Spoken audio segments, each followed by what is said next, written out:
Olá, vamos falar um pouquinho nesse vídeo sobre as tarifas do Trump, né?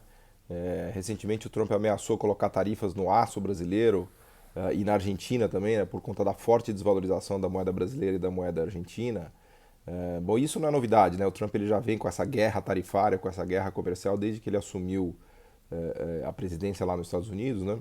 E a guerra mais famosa tem sido com a China, né? A batalha de tarifas que ele tem feito com a China, né?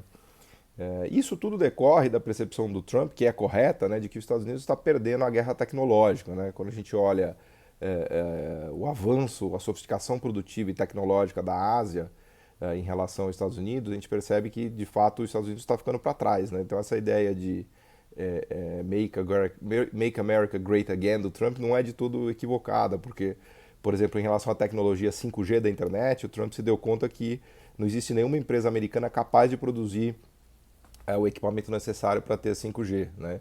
A ponto deles estarem fazendo parcerias com a Nokia, né?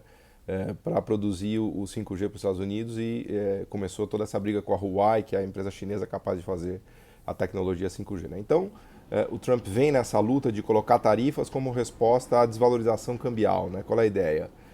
Aliás, um parênteses, né? Sempre que a gente olha a tarifa, a gente tem que olhar o câmbio também. Né? Não faz sentido discutir tarifa, se a tarifa é mais alta ou mais baixa para importação, sem olhar a situação do câmbio. Né? Porque, em geral, um câmbio muito competitivo ou muito desvalorizado, ele é ainda mais forte do que tarifas e do que subsídios. Né? Então, por exemplo, em relação ao México, o Trump fica puto porque o México tem roubado empregos dos Estados Unidos. Né? Desde que ele ganhou, até mesmo antes da eleição, ele vinha batendo no México, né? E ao criticar o México e ameaçar colocar tarifas e tudo mais, ele provocou uma desvalorização cambial enorme da moeda mexicana. Né? A moeda mexicana, acho que, se não me falha a memória, saiu de 10 pesos foi para 20 pesos. Então, ao fazer isso, o Trump aumentou muito a competitividade da moeda mexicana contra o dólar. Né? Então, ele provocou uma desvalorização da moeda mexicana que acabou sendo muito mais competitiva e eficaz do que a própria tarifa que os Estados Unidos colocou. Ou seja, o México com a moeda desvalorizada e com tarifa nos Estados Unidos ficou ainda mais competitivo do que na situação anterior em que ele não tinha moeda desvalorizada e o Trump com a colocação das tarifas. Né? E o mesmo vale para a China, né? Porque ele vai colocando tarifas na China e a China vai desvalorizando a moeda e de modo que os produtos chineses continuam super competitivos nos Estados Unidos. Até mesmo Europa e Alemanha, se quiserem, né, com o euro mais desvalorizado por conta dos países do sul da Europa, a Alemanha tem surfado muito essa onda do euro competitivo, inclusive para exportar produtos e de alto conteúdo tecnológico para os Estados Unidos. Né? Então o Trump fica meio puto, porque quanto mais ele cria guerra comercial, quanto mais ele traz tensão para o mundo, mais o mundo corre para o dólar, por mais paradoxal que isso possa parecer, porque o dólar ainda é a grande reserva de valor do mundo, as treasuries, né, que são os títulos americanos, ainda são a grande fonte de reserva dos portfólios líquidos e gigantes da economia mundial, né? E ao fazer isso, ao atrair fluxos para o dólar se valoriza em relação às outras moedas do mundo e a indústria americana e os Estados Unidos perde competitividade. Então o Trump ele meio que vai dando um tiro no pé e aí ele vai ficando nervoso e ele quer colocar mais tarifa e aí ele promove mais desvalorização das outras moedas em relação ao dólar. O dólar se fortalece e ele não consegue atingir o objetivo dele. Ele fica meio que enxugando gelo, né? Além da questão, obviamente, do Banco Central americano, que ele tem criticado muito, porque o Fed, que é o Banco Central americano, não cortou juros, aliás, pelo contrário, ele subiu juros, né, em relação à moeda japonesa, às moedas asiáticas em geral e a zona do euro, e ao fazer isso ele também criou um diferencial positivo que atrai capitais para os Estados Unidos e também valoriza o dólar. Né? Então, além de toda essa questão das tarifas e da tensão mundial que provocou uma apreciação do dólar em relação às outras moedas, o diferencial de juros do Banco Central americano em relação aos bancos centrais ricos também provocou a apreciação do dólar. Né? E esse ambiente de tensão no mundo fez com que as moedas emergentes se depreciassem muito, perdessem muito valor. Né? Por exemplo, no ano passado, nesse ano, a moeda brasileira está entre as moedas que mais perdeu valor em relação ao dólar. Né? Basta ver que a gente está em cotação aí da ordem de $1, R$ 4,20. Né? Então, o Trump fica puto, né? Porque ele está o resultado do que ele produz é exatamente o oposto do que ele gostaria de produzir. Né? Então, o que aconteceu com essa ameaça em relação ao Brasil e à Argentina é só mais uma pequena demonstração do que está acontecendo na relação dos Estados Unidos com todos os outros países do mundo, né? E também mostra, obviamente, que essa, entre aspas, aliança Brasil e Estados Unidos não existe, né? Isso é uma ingenuidade total, né? Começando pela coisa da OCDE, né? Que o Trump deu preferência para a Argentina e Turquia, passando agora por essa questão aí das tarifas. Então o Brasil ele realmente o Trump quer ter ali o Brasil sob controle, mas a gente não tem a voz ativa praticamente nenhuma, né, em relação à política americana, enfim, as decisões americanas. A gente está realmente lá no finalzinho da lista de prioridades, né?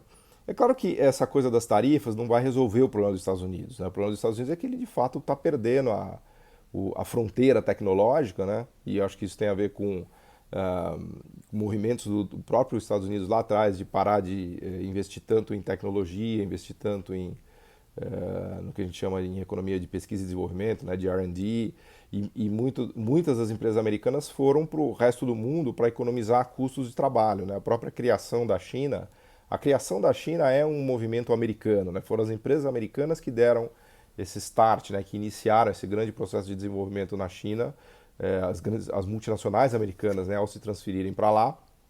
O problema é que os chineses aprenderam, copiaram, não respeitaram patentes, fizeram política muito agressiva de câmbio desvalorizado e pegaram tiveram um aprendizado tecnológico em relação ao que os americanos faziam, as empresas americanas, e hoje os chineses fazem melhor e mais barato, né? Então, o grande problema dos Estados Unidos é que realmente ele está ficando atrás da corrida tecnológica, né? Então, o que o Trump deveria fazer, obviamente, é aumentar o investimento, especialmente investimento público em pesquisa e desenvolvimento, e não ficar tentando fazer uma guerra de tarifas, né? Especialmente em produtos como aço, por exemplo, né?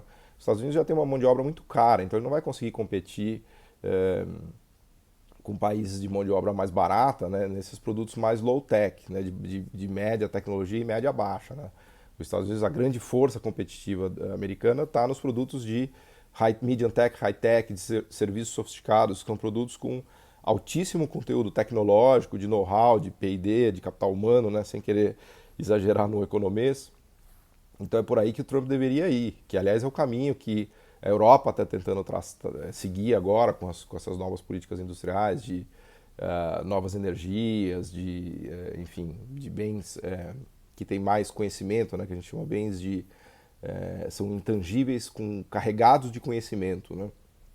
Então faz muito mais sentido o Trump tentar desenvolver os Estados Unidos por aí, né, ou fortalecer os Estados Unidos por aí, do que ficar colocando em tarifa no aço que vem do Brasil e da Argentina, né?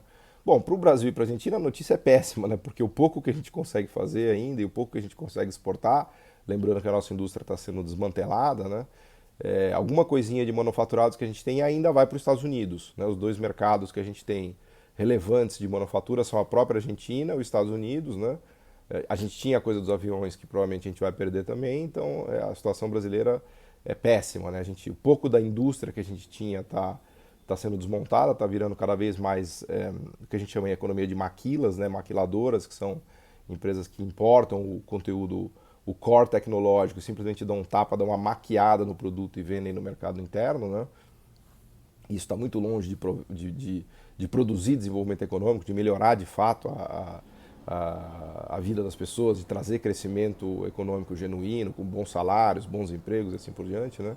Então o Brasil está virando uma grande maquila, tipo o México, né? Aliás, a situação piorada do Brasil, porque o México pelo menos é uma maquila de exportação, né? Porque ele arruma os produtos e vende para os Estados Unidos, principalmente. A gente virou uma maquila importadora, né? Porque a gente importa o que tem de nobre, né? Então os bons empregos do que a gente consome ficam lá fora, né?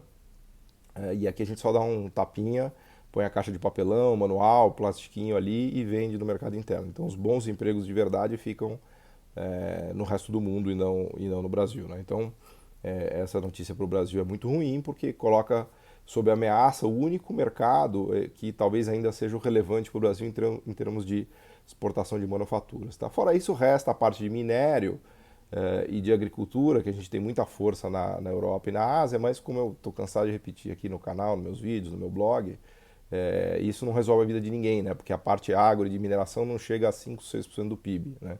Então, o grosso do desenvolvimento econômico, o grosso do avanço de uma sociedade depende da produção de manufaturas de low-tech, avançando para medium-tech, high-tech, de alto conteúdo tecnológico, e depois a parte de serviços sofisticados, né? Então, ficar focado só na parte agro e de mineração, somente isso não vai levar o Brasil para lugar nenhum. Obrigado.